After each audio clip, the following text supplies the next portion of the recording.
Hold on, I got it in my back. Hold on. Okay.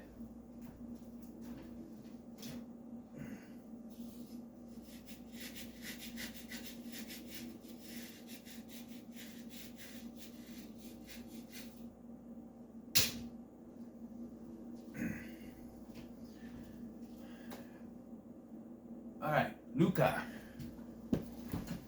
So this was a movie that I wasn't really interested in. I mean, I've grown up with Disney Pixar movies since I was a kid. You know, Toy Story came out in '95, and you know, I grew up with the Toy Story movies and Monsters Inc., Finding Nemo, A Bug's Life, which I think is an underrated one. Monsters Inc. I said that, and I was with it. They got into some of the later ones that they released. I think it was around when they released Wall-E that I was like, okay, you lost me, Pixar, because. And you should say, oh, you should watch it. Well, I haven't watched it all the way, but I was at work, and I came back home, back to my mom. I stayed there for the weekend, and my son was down watching Wall-E on Disney Plus, and so we sat there, and we were watching it, and I was waiting for lunchtime to come around, you know, sitting there, and he was watching it, and I was kind of watching it, and I was like,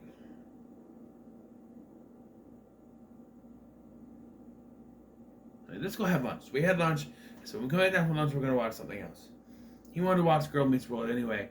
And we haven't gone back to Wall-E because I'm not interested. It's boring. It doesn't do anything for me. I've seen bits and pieces of it before and it's just nothing. And so I thought, okay, I'm getting out of these. But I've watched some newer ones like Coco and this one that just, they still have it. Zootopia, which is not Pixar. But, you know, Disney Pixar movies they still have something to it. And so this was one that was out there that I don't know, wasn't too interested. I'm like, okay, it looks interesting. But then it was announced to be on Disney Plus. My son was really obsessed with it. He was watching the commercials, ooh, Luca, Luca, Luca. And then I think it was around when we first got Disney Plus. I'm like, pick any movie you want. He's like, Luca. Well, Coco was the first one, and he's like, Luca, I want to watch Luca. Luca? Okay. So we watched Luca, and I had to tell you, so obviously all I think is when it came out on Blu-ray, I bought the thing, right away. So I liked it, but I hadn't watched it since. So all these months later, I'm rewatching it again, and I gotta tell you, it's just as good as it was when I watched it. I think it's pretty good. I think it's one of the better Disney Pixar films out there. Yes, it is a cliche story of someone somewhere being held back and he wants to go out and be amongst the world and do his own thing. Disney's on it a million times. Actually, the beginning of this where it's a creature of the sea living in the ocean, wanting to move on beyond the ocean. Very Little Mermaid, but then it quickly changes with that. It goes without saying that the animation of this is really good. I remember seeing the previews and thinking, this looks like it's almost Wallace and Gromit style, like that kind of animation.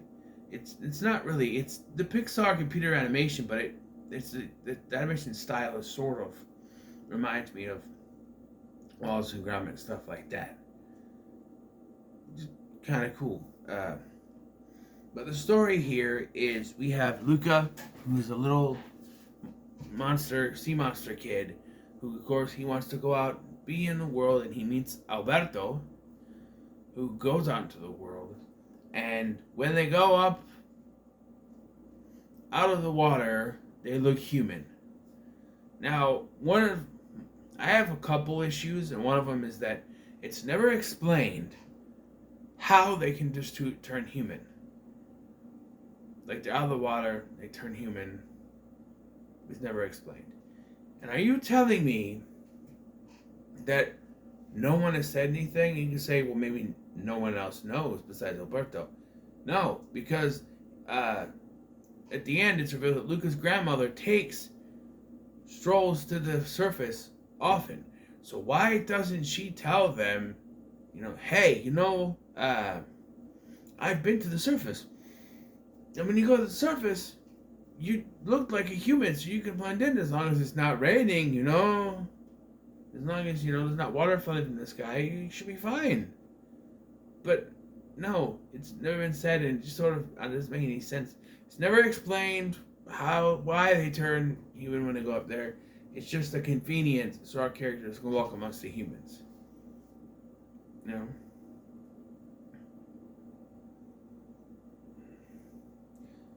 I also have an issue with the villain. It's a very stereotypical villain. He's a very vain villain. He's annoying. He's kind of, what's the word? I can't think of the word. You got two little henchmen that work for him. Sorry, it's like a quarter to midnight. So, two little henchmen. One which he keeps calling Chicho, which I don't know. Apparently, it's a bad word. I don't know. I don't speak Italian. About my links of Italian, my experience with Italian, I think I can go as far as buongiorno, which is hello, of course, and bella, and buongiorno, ciao. I don't know much Italian, but yeah.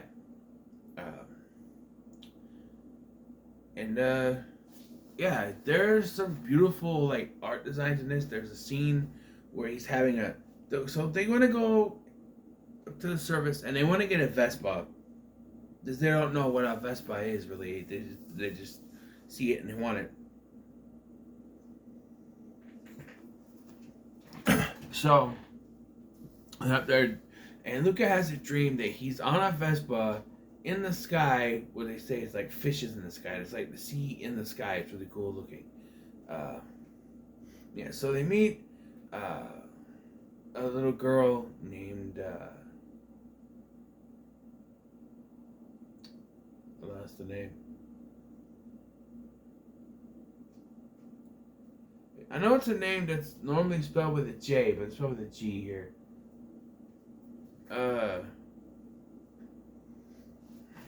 Say on the back here.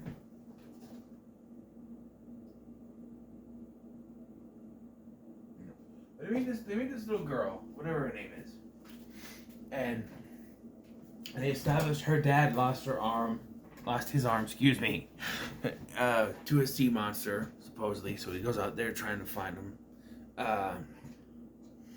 and she wants to enter this race in Porto Rosso, which is a callback to the Miyazaki film Porco Rosso. So, yeah. She's entering this race that she's failed to win because she's tried to do it all by herself, and she ends up getting sick.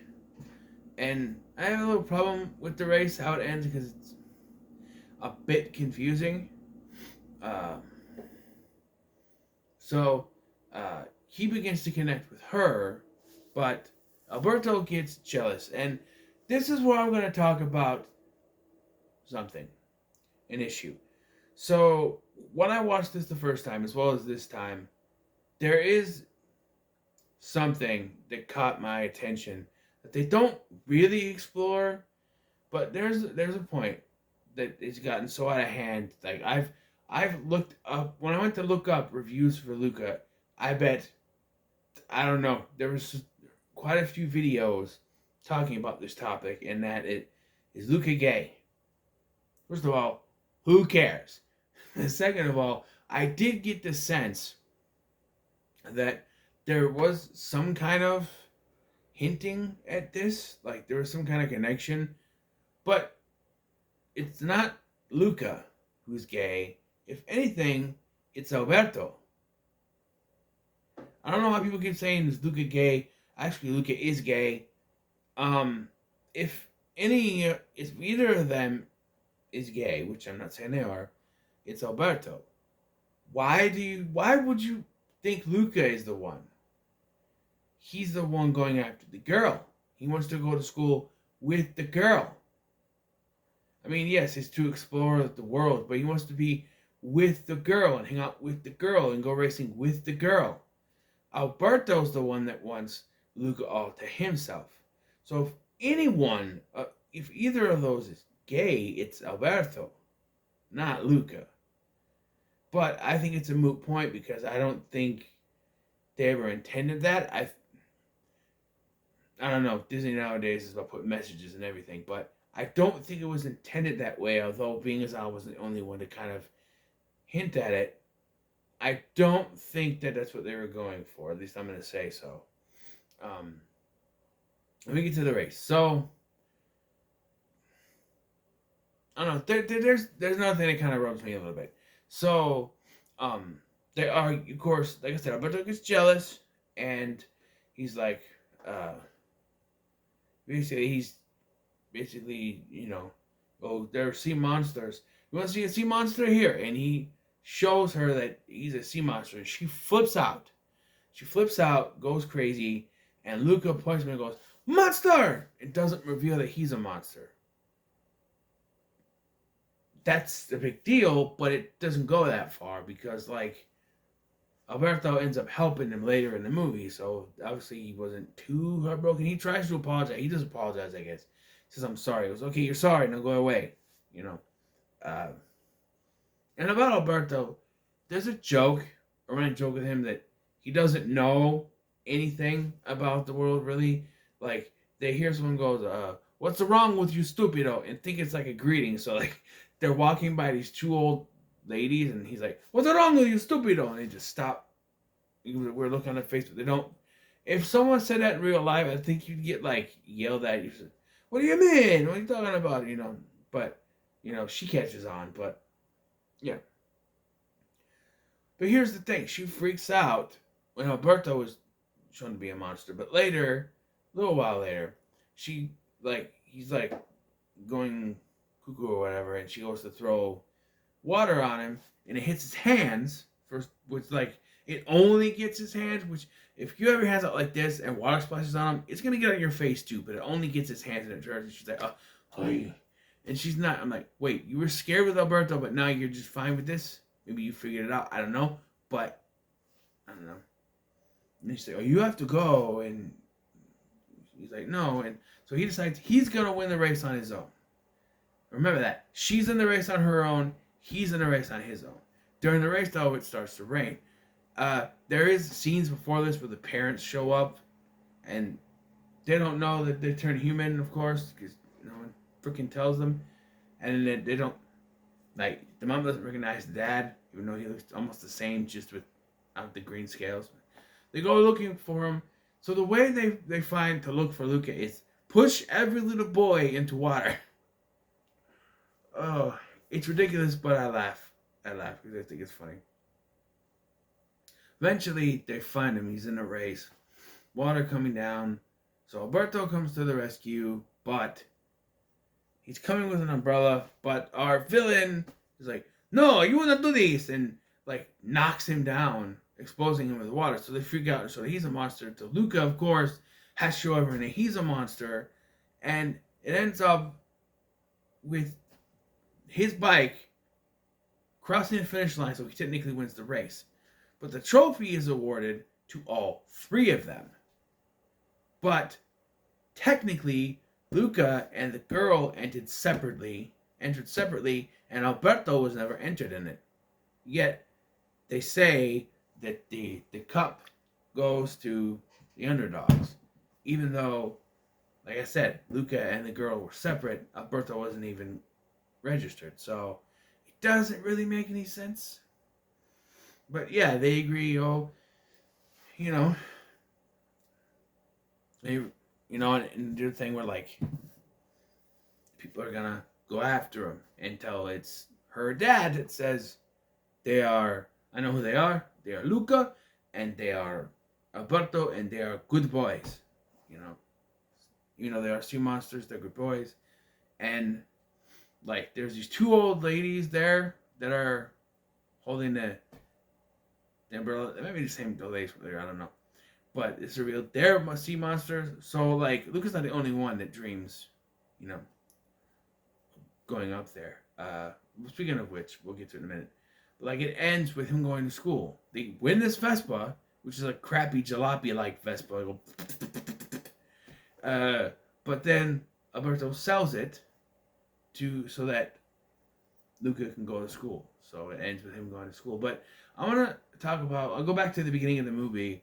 He's like a sheep herder in the sea, and there's actual sheep. There's actual fish. They go bah. Yeah, it's weird. One of them is named Giuseppe, and yeah, he's got this whole little cave where he hides stuff, similar to the Little Mermaid, but then it does change. Overall, Luca is an enjoyable movie, and in my opinion, is one of the better Pixar films. In my opinion, of course. But so I have to say, when it comes to Luca, I would say it's pretty good, which is the first of these ones that I'm doing that I actually gave that score to. But we'll see.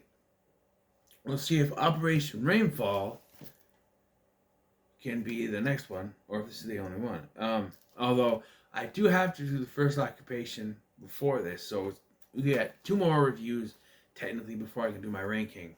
Because I won't know anything going on if I just watch this one, right? But, yeah. So, what are your thoughts on Luca? No comments below. Make sure to like, share, and subscribe. Thanks for watching. I've been Scotty, and I'll see you in the next one.